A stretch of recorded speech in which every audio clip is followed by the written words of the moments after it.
Hello friends, आप कैसे हैं। आपका दोस्त हेमंत कुमार झा अपने चैनल पर आपका स्वागत करता है। अगर आप मेरे इस चैनल पर नए हो तो प्लीज़ सब्सक्राइब करें। अगर आपको मेरा वीडियो पसंद हो तो लाइक अवश्य करें, अपने दोस्तों में ज़्यादा से ज़्यादा शेयर करें। मेरे फ्रेंड, मेरा आज का टॉपिक बेलन का सारा सूत्र है और इसके साथ समचतुर्भुज का भी सूत्र का पूरी तरह से कंसेप्ट क्लियर करना है। आइए हम सबसे पहले बेलन के वक्र पृष्ठीय क्षेत्रफल पर आते हैं। बेलन का वक्र पृष्ठीय क्षेत्रफल, बेलन का वक्र पृष्ठीय क्षेत्रफल हम लोग जानते हैं कि यह होता है 2πr/h। आइए हम समझते हैं कि बेलन का वक्र पृष्ठीय क्षेत्रफल 2πr/h क्यों होता है। आइए हम समझते हैं। देखिए ये बेलन है, ये देखिए बेलन है, यह बेलन है और बेलन में ये वक्र पृष्ठीय क्षेत्रफल जो है ना, इतना सा भाग है, इसका क्षेत्रफल निकालना हमें। तो देखिए हम आपके सामने यह आयताकार गट्टा रखे हैं। यह लंबाई है, ये भी लंबाई है, ये चौड़ाई है। अब देखिए हम इसको इस तरह से अगर मोड़ते हैं, इस तरह से मोड़ते हैं तो ये देखिए बेलन के शेप का बन जाता है, ठीक है ना। अब देखिए हम आगे बढ़ते हैं और अपना कंसेप्ट क्लियर करते हैं। हम इस टुकड़े को आयत में कन्वर्ट करते हैं, इस टुकड़े को आयत में कन्वर्ट करते हैं। तो हम ऐसे लिख सकते हैं कि बेलन का वक्र पृष्ठीय क्षेत्रफल, बेलन का वक्र पृष्ठीय क्षेत्रफल बराबर हम लिख सकते हैं आयत का क्षेत्रफल, आयत का क्षेत्रफल। ये देखिए ये हमारा बेलन है, ये हमारा बेलन है ना, और ये बेलन का वक्र पृष्ठीय क्षेत्रफल किसके बराबर हो जाएगा, आयत के क्षेत्रफल के बराबर। यानी यह जो बेलन का वक्र पृष्ठीय क्षेत्रफल है यह इस आयत के क्षेत्रफल के बराबर हो जाएगा। और आप लोग आयत का क्षेत्रफल तो भली भांति जानते ही है ना, आयत का क्षेत्रफल क्या होगा, लंबाई गुना चौड़ाई। अब देखिए अब लंबाई की बात है तो ये लंबाई का मतलब हुआ बेलन के आधार का परिमाप, बेलन के आधार का परिमाप, बेलन के आधार का परिमाप। और यह चौड़ाई का मतलब हुआ ऊंचाई। ध्यान से देखिए। अब यहाँ देखिए यह जो बेलन हम बनाते हैं इस आयताकार टुकड़े से, तो बेलन का आधार देखिए, ये बेलन का आधार कैसे बनता है, ये बेलन का आधार वृत्त के आकार का बनता है। और वृत्त का परिमाप क्या होता है, 2πr होता है ना, और इसकी ऊंचाई क्या हो गया, h हो गया। तो अब इसको सबको मिला दीजिए तो क्या हो जाएगा, 2πr/h। इस तरह बेलन का वक्र पृष्ठीय क्षेत्रफल 2πr/h होता है। अब आइए हम समझते हैं बेलन का संपूर्ण पृष्ठीय क्षेत्रफल, बेलन का संपूर्ण पृष्ठीय क्षेत्रफल, बेलन का संपूर्ण पृष्ठीय क्षेत्रफल।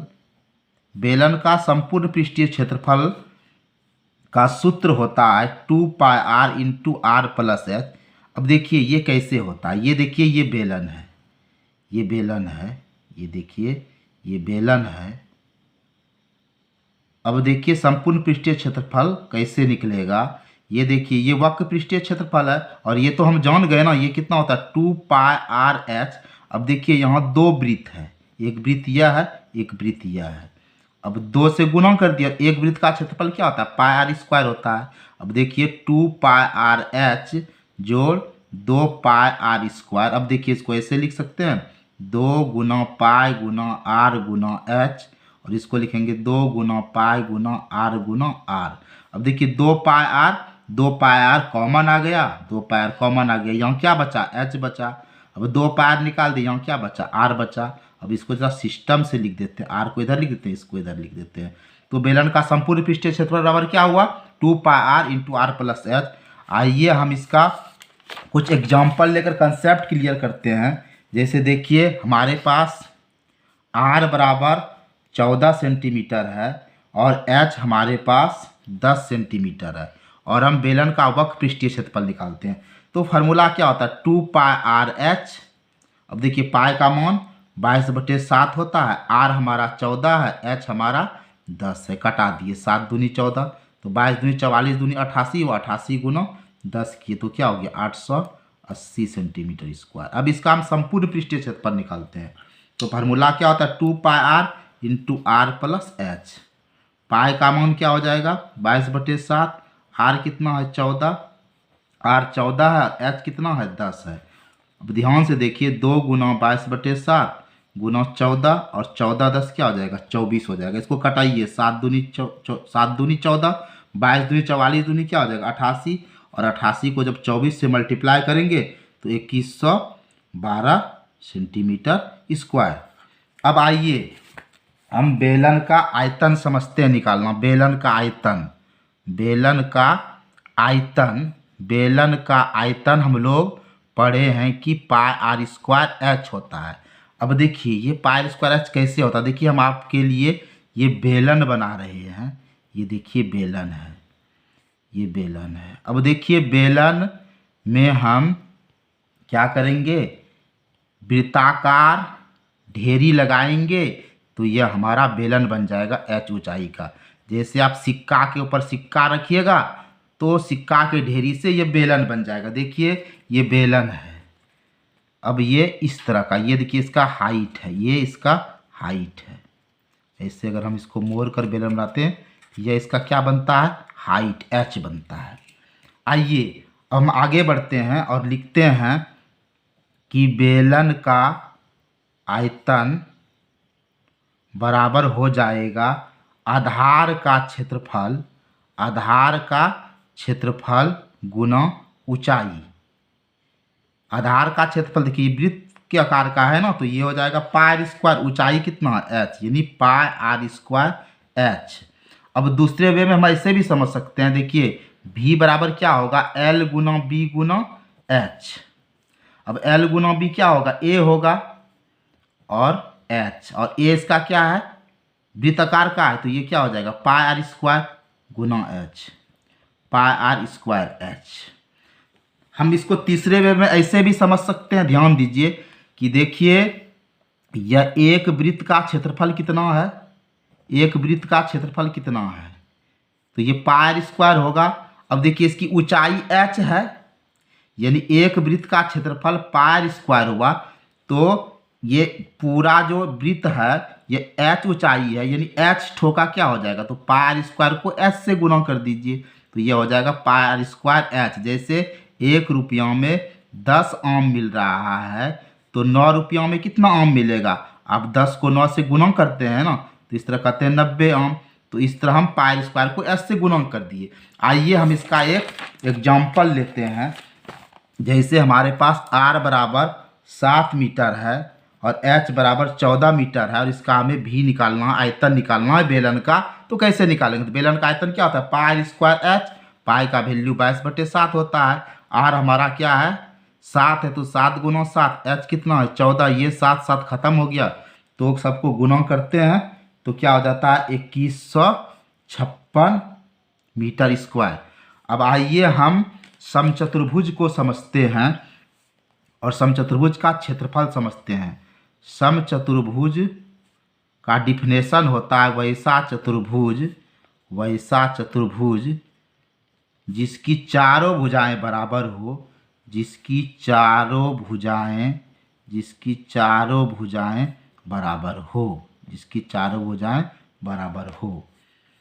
आइए हम समचतुर्भुज का कंसेप्ट क्लियर करते हैं। इसको 2 केस से हम समझते हैं। केस फर्स्ट में देखिए हम ये समचतुर्भुज बना रहे हैं, ये देखिए ये समचतुर्भुज है हमारा, ये हमारा समचतुर्भुज है। इसका हम नाम लिख देते हैं ABCD। अब देखिए यह इसका विकर्ण है, ये इसका विकर्ण है, ये विकर्ण O पर कट रहा है। अब देखिए समचतुर्भुज का विकर्ण समकोण पर समद्विभाजित होता है, ये तो आप जान ही रहे हैं। अब देखिए ये OB और यह OD बराबर हो जाएगा और ये OA और OC बराबर हो जाएगा। चलिए हम यह कह सकते हैं कि AO